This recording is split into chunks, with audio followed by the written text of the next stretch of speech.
You're listening to the Options Insider Radio Network, the home of the Options Podcast. For more quality options programs, visit theoptionsinsider.com or search for Options Insider Radio Network in your podcast provider of choice. Listeners can also access all of our programming through our mobile app available in the iTunes and Google Play stores. Select programs are also available via live stream at mixlr.com/options-insider. That's mixlr.com/options-insider. Don't forget to follow along with your favorite programs and submit your own questions for the hosts at twitter.com/options, stocktwits.com/options, facebook.com/theoptionsinsider, or via questions at theoptionsinsider.com.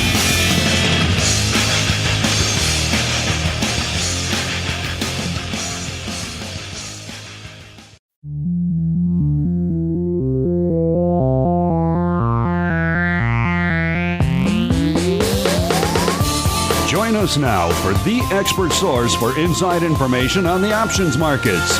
It's time for Options Insider Radio with your host, Mark Longo.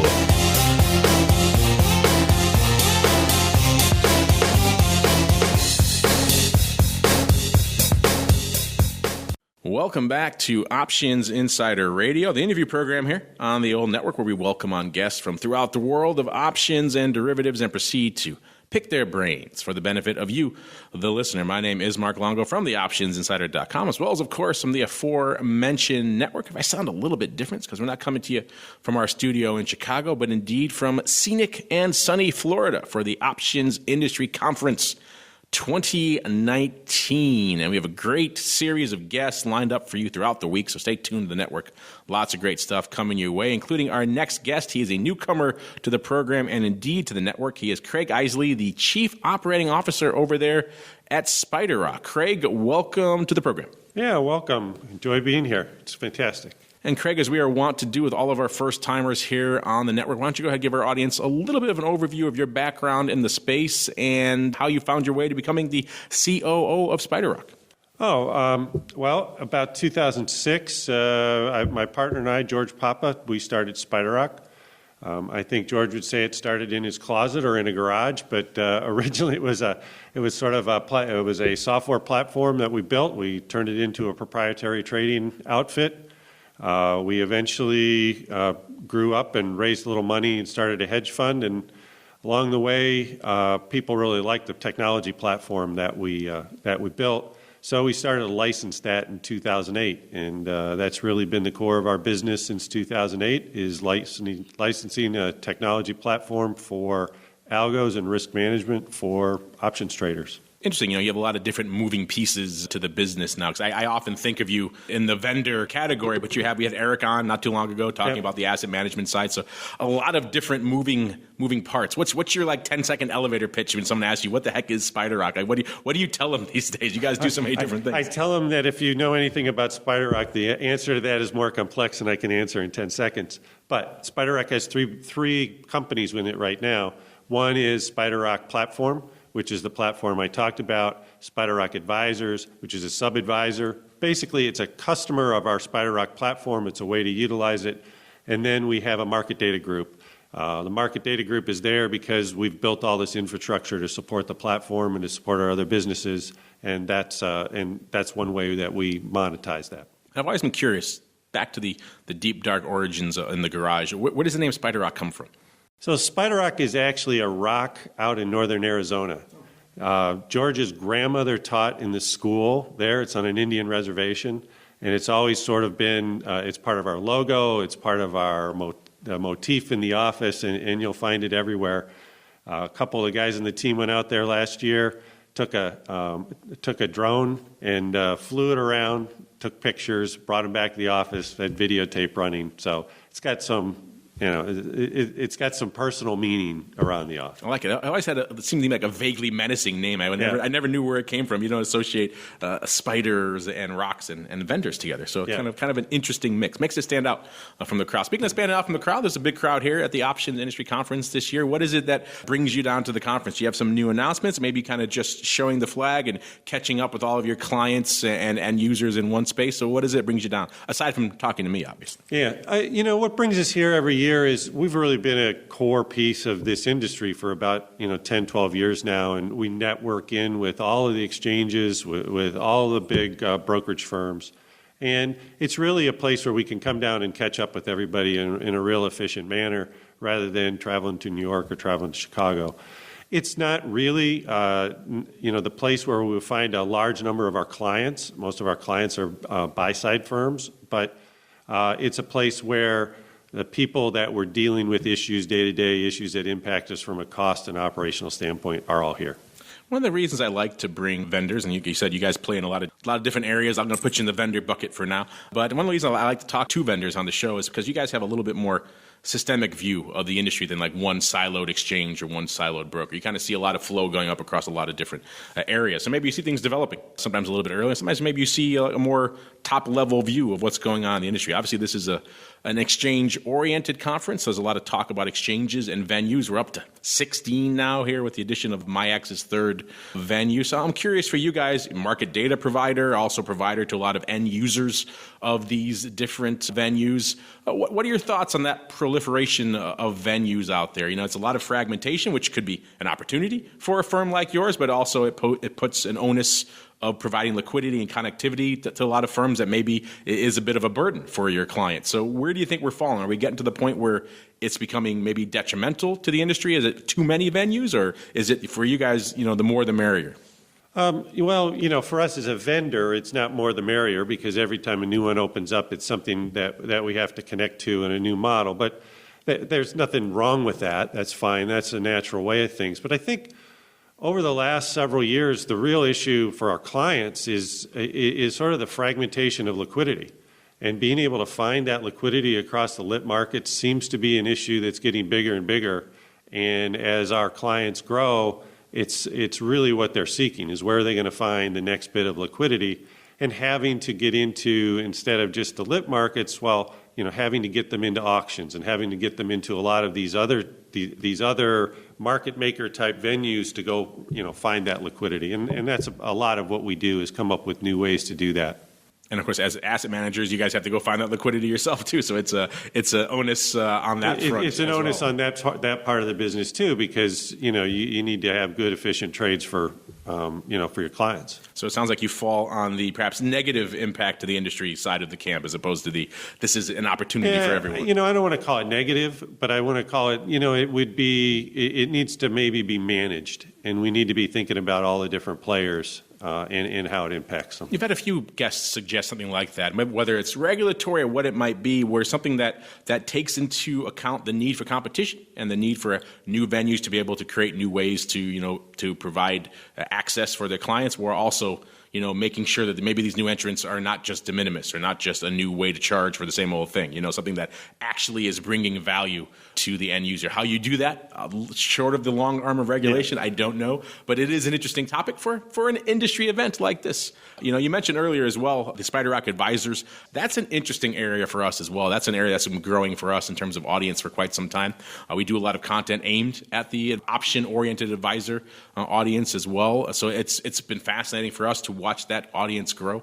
You come back to this conference 5 or 10 years ago and advisors were kind of an afterthought. They weren't really a big part of this space at all. There wasn't a lot of outreach being done to really try to lure them into the fold. And now we're seeing a lot of firms, yours and many others, OIC as a whole advisor initiative stretching back many years. So it's definitely a focus for a lot of firms in here. Have you guys, now that you guys are pretty active in that side of the space, have you seen a lot of uptake from new advisors and RIAs and asset managers being willing to, I guess we say, accept the gospel of options? Are they more open to the idea of using these tools and these sorts of things, or is that still, you think we still have a lot of road to go there on that front? I think we still have a long way to go there. I think for advisors to effectively leverage options for their clients is a significant amount of work. I think it was a couple of years ago, Cerulli came and did a study, or had done a study for OIC and came out with a whole host of things around, well, why, what are the issues? Why aren't advisors actually really using them? And some of the big things we took away from that was, part of it is workflow. Part of it is just to manage an option position, take some more complexity and some more understanding. And educating advisors to do it is a great way to do it, but in the short term, they only have so many hours in the day. So that's really what SpiderRock Advisors, our business, is doing, is essentially providing a way for those advisors to have someone to help them do all that, to coach them to do it, and then to actually be able to manage the position. So we built this SpiderRock platform several years ago, and it's used by big asset managers to manage, or big buy-side firms to manage options and options trading. But the way it gets used in SpiderRock Advisors is aggregating those, what is now, almost thousands of retail accounts through their advisors back into a very, very scalable way for SpiderRock Advisors to manage those positions, effectively providing an outsourced service for retail advisors. And we've tried to get into this space a couple of times over the years, and I think Eric Metz and his team is doing a fantastic job, and that business is growing gangbusters. So that's working really well. Yeah, it has been interesting. You're right. That is a pain point for a lot of the advisors out there, because maybe it's a knowledge thing. They don't really understand the product that well. Maybe they're a little intimidated. Or also, if they learn about them, let's say they learn about covered calls, and they decide they like that. They like that income component. But now they have to take that approach and scale it across maybe a bunch of small SMAs, and they have to roll them every month or every quarter. And it's a lot of, you're right, it's a lot of hand-holding, a lot of time involved when these guys are saying, hey, I really need to spend a lot of time, instead of rolling calls, I need to focus on growing my business, right, and meeting with clients and getting new clients. Right. It's not what they want to do. So they could come to you guys, I'm assuming, and you could say, okay, we'll roll your calls for you, maybe help you with strike selection, that sort of thing? That's what SpiderRock Advisors does. And, they work with them. They're obviously coaching them, and they're getting smarter. But there's a whole other element to it that we haven't really talked about, which is then being able to communicate out to the client the reporting, like how are you actually doing? Because even the custodial systems that are out there right now aren't helping that. So we had to build those types of tools too to support the advisors. Now they can have a great conversation with a family office, well, not a family, with their clients to get them to use this tool for risk management. In fact, Eric and Dave, they don't even hardly talk about it using as options. They talk about it as risk management. Makes sense, make it less intimidating. Yeah, that's always good. I've often joked here, and we've been doing this content for advisors for a while now, and I've often joked, if I had the time and wherewithal, and our team did, that was such a fertile space to create tools and platforms for these advisors to be able to onboard options, because one of the most common complaints, in addition to the time management, was also that the tools are terrible or the platforms are terrible. I can't tell you how many advisors have come up to me and said, hey, if I'm Joe Retail and I have $25,000, TD, they're going to throw all the bells and whistles of the best platform in the world at me to trade my options. If I'm managing a couple $100 million and I come to them and say, hey, I want to trade my stuff through your platform, I get some effectively backdoor, almost glorified Excel spreadsheet platform to do it on, and so a lot of them had to either not do it or kind of build their own, and it was a challenging space. So it sounds like this is an area that I think is ripe for opportunity for you guys. Yeah, I think so too, and it's been going extremely well, and we just keep going, we just keep building and keep growing it. And the interesting thing too about that is that we see a lot of these advisors, the one thing that they're so scared about, all of them, whether they're super sophisticated or just your basic 60-40 guy at a big wirehouse, is they're scared of the robos coming in, right, and encroaching on their territory. And it seems like options make a fantastic counterpoint to that, because they're still the high touch. They still offer the kind of thing that, for the most part, the robots can't do yet. And that they can also provide some sort of value added to their client, that guy who's just saying, okay, what's your age, what's your risk profile, 60-30, 10, 60-40, whatever the split is they want. Maybe if they get really crazy, they get 10% into gold. But, that seems like there is a lot of opening for those kind of advisors, because they also want to make themselves stand out from the crowd, right? In terms of marketing, in terms of returns. It seems like a platform like that could provide that for them, Craig. Yep. And that's the direction that those guys are headed, is to be able to provide that. Obviously, as the way people trade change and robo issues become more and more popular, but honestly, I believe there's just such a huge market out there, in particular in the RIA space, for being able to provide the service to the advisor versus the advisor being removed from the loop. Would you say that's fair to say that the advisor segment is the big growth area going forward for SpiderRock, or is it maybe more in the asset management? Is it more maybe in the traditional vendor? Where are you really focusing your efforts going forward? I would say, so SpiderRock Advisors is Eric and his team, and that's certainly a growth area for us. We've invested in it and made it work, but the core of what we do is still running the platform. In the last year, we've upgraded the platform from version 6 to version 7, have most of all our clients on version 7, providing a lot more functionality for our clients within that, expanded out our capability to trade futures, to trade options on futures, to trade equity options. We've always been able to trade equity options and equities. But, our clients and that side of the business are really pushing us to make themselves more efficient. So they want to trade an option, a future. They want to trade volatility. They don't care if that volatility is in the futures market or if that volatility is in the equity markets. They want one platform to be able to do that. And so we built out V7, which is what we call it, to be able to add those types of functionality to it in those types of markets.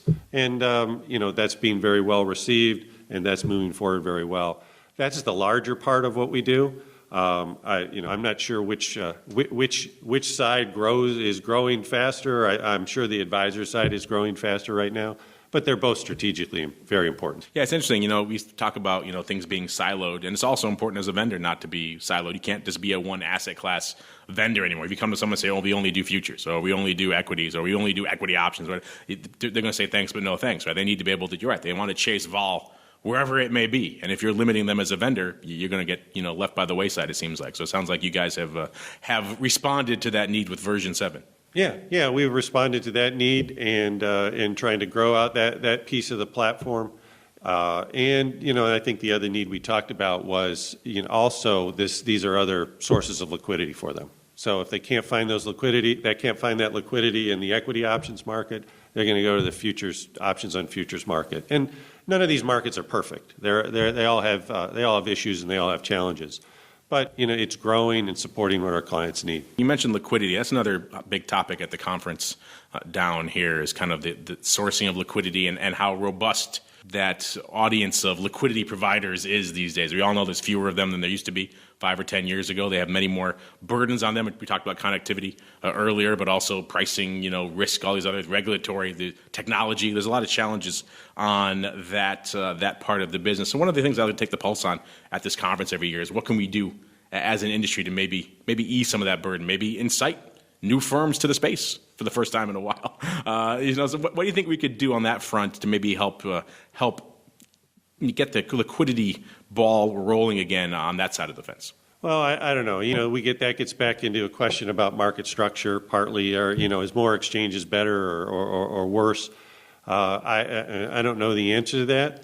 We're solving all the world's problems here today, Craig. Yeah. So from my standpoint, I'd love to see trends that help drive more liquidity back into the lit markets instead of driving them into auctions and driving them to other places. But those are the rules of the game, and that's how it works. So that's how we respond to it as well in terms of, well, how do we get our clients into auctions? How do we get them into complex orders?